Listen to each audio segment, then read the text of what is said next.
Inquisitor Drogon, we need to get you off planet before we're overrun by orcs. You were exposed to the unshielded power source. In the generator room, I saw it. You held raw energy from the warp. How are you still alive? The power source conducts warp energies. The stuff of chaos. Heresy. My work against the Xenos has the Imperium's blessing. Can your blessed work help us against the orcs? My research is of the utmost secrecy. The Imperium forbids its use without sanction.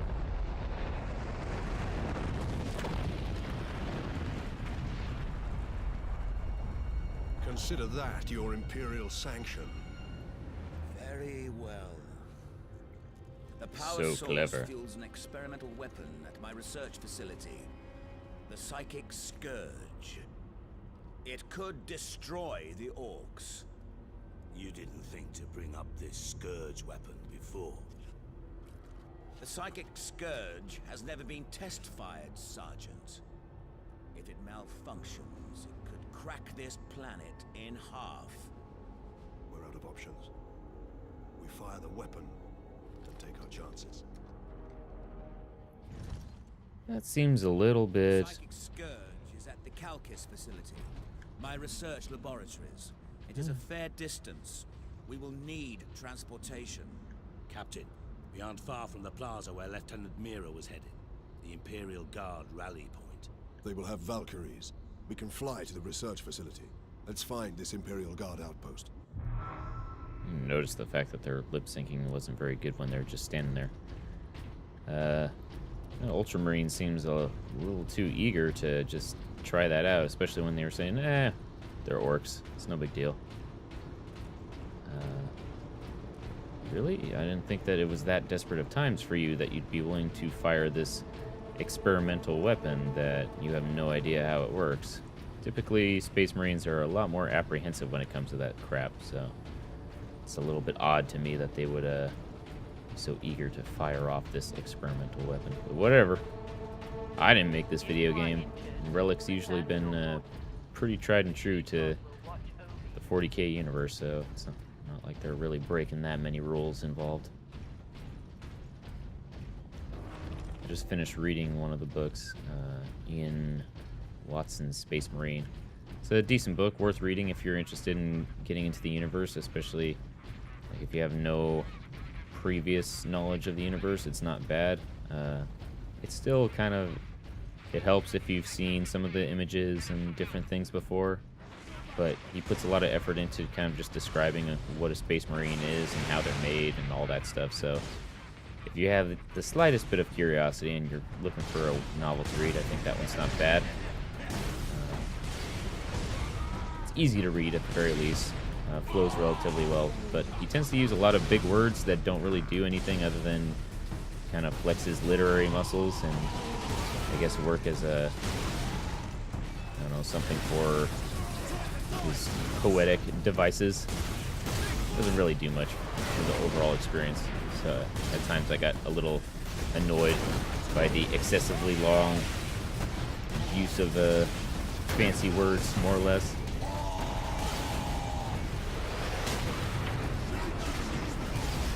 Damn, I can't see shit.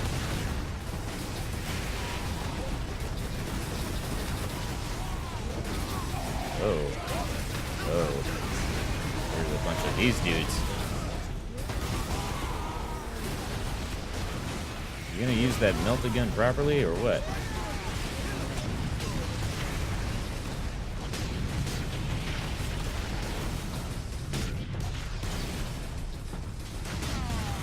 Inquisitor Drogon's alive. I can't believe we survived that. Yeah, me too.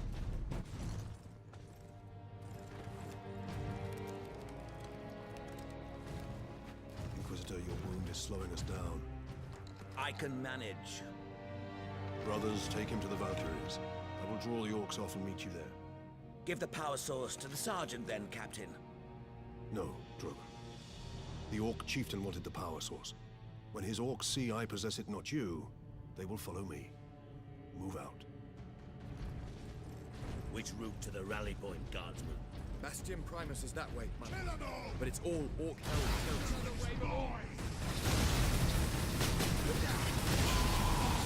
Oh, yeah, I didn't reload this.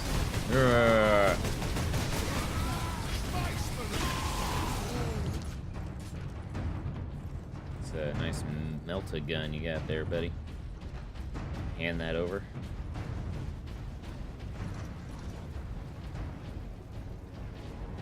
Not bring personal possessions to public evacuation centers.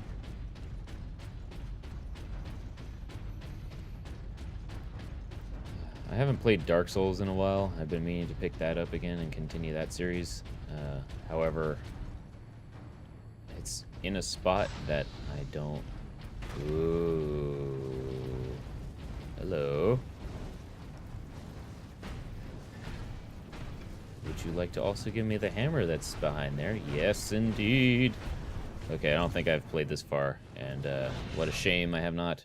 The Thunder Hammer has been unlocked. The mighty Thunder Hammer is the rarest of Space Marine melee weapons. Each blow discharges a powerful blast from the hammer's dedicated power field. Ranged weapons are limited to pistol and bolter when wielding the Thunder Hammer. Ah, so I can't use these other things. Well, I see why there's that then. But, yeah. Oh, it's gonna be fun. I love the jetpack parts. Welcome to Evacuation Center Omega. You will receive rations, water, and Anyways, I haven't been playing Dark Souls because it's right at the spot that I kind of least like about that game. It's where basically you have all of the places have been unlocked and now it's time to go explore them. So you have the choices of the catacombs, exploring those beneath, to the was it Tomb of Giants or whatever? I think it's Tomb of Giants, yeah. Which is not a fun place because you have to have some sort of light source with you, whether it's the lantern or the helmet that provides light. And then you also have to have an immense amount of patience for those dudes that are way stronger than you. And it also helps to have a divine weapon of sorts. Except I'm playing that game as a mage character, so that's not really a thing.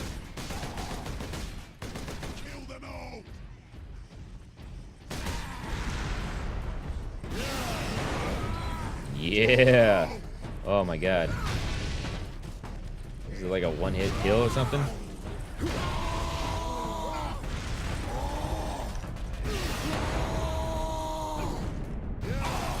Yes. I don't care if it doesn't make sense. Any more? Oh, man. Yeah, I don't know. I think I could give up those other weapons just for this hammer here. It was like a one-hit kill for most of those dudes. Ooh. Is there anything else over here? While I look around, I'll go back to what I was talking about.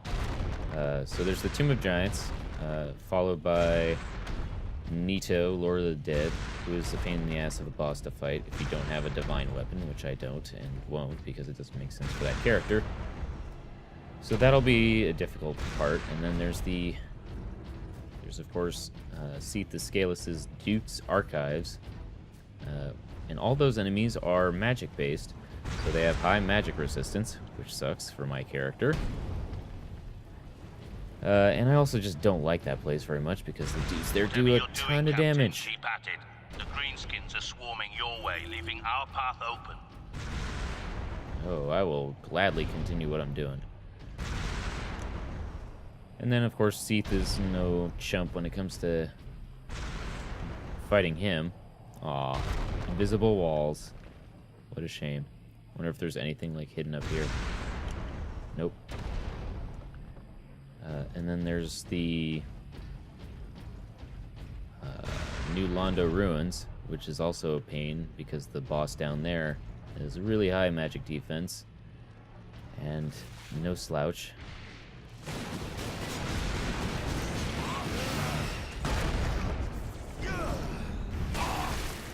Oh yeah, baby. Space Marines.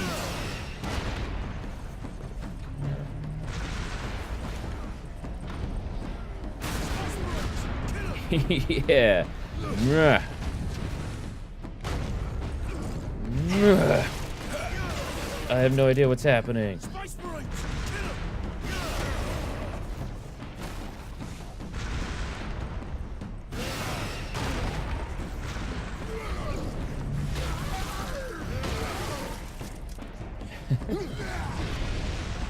Hello.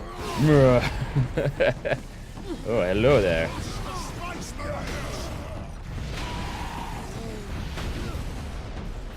Fuck.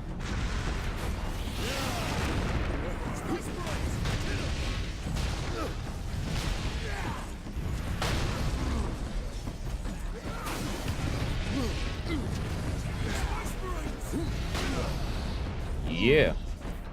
Let's get another one in here. I wonder if it only has one execution move. Which would make sense if it's... would make sense if it's like a special weapon or whatever that wouldn't have very many. Come on, get him, get him, get him. Oh. Yeah. Haven't seen that before, I don't think. I hear him running around. Just blow that up real quick. Ah. Ooh.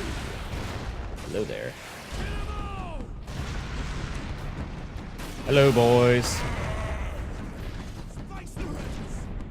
Of course, go back to the classic. Always good. Oh, man. How could anyone get bored of just doing this sort of segment? I wish that there was like some sort of like Batman mission thing in this game where it was just this jetpack stuff, because this is just so much fun doing this.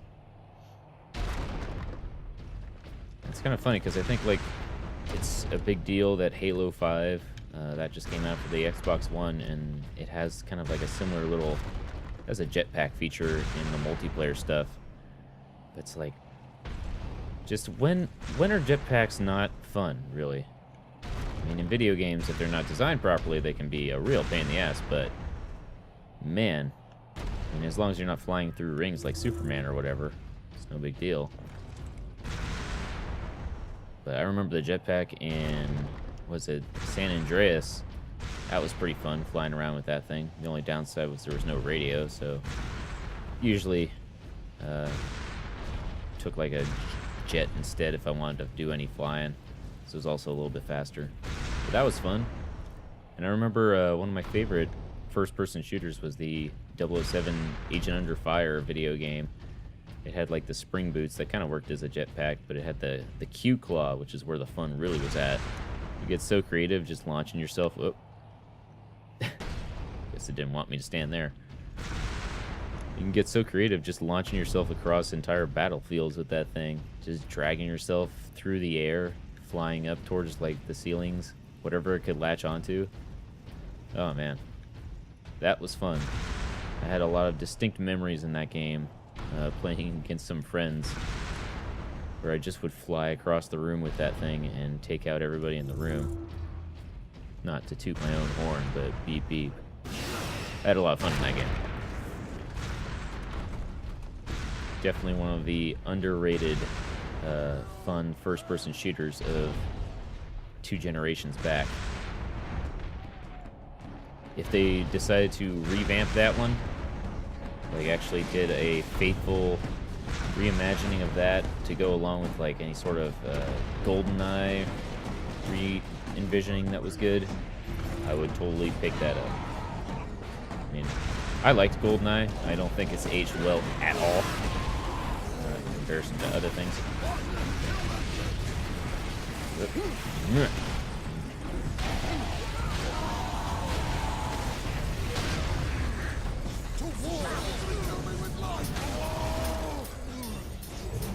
Oh, damn. Ooh. Oh, right. I forgot that happens when I'm charged up. Because usually when I'm all charged up, I don't bother with the shooting part. God damn. Oh, it's just so good. You just go in the air and you're right there. Right next to the action, right away. Give me another one. Yeah, right here, buddy. Boom. Done, son. You want some too? Boom. My lord, we owe you our lives. I am an instrument of the Emperor's will, Trooper. Now indicate to me the nearest concentration of orcs. Aye, my lord. Masters Plaza is just past this hab complex. It's swarming with the beasts. Not for long.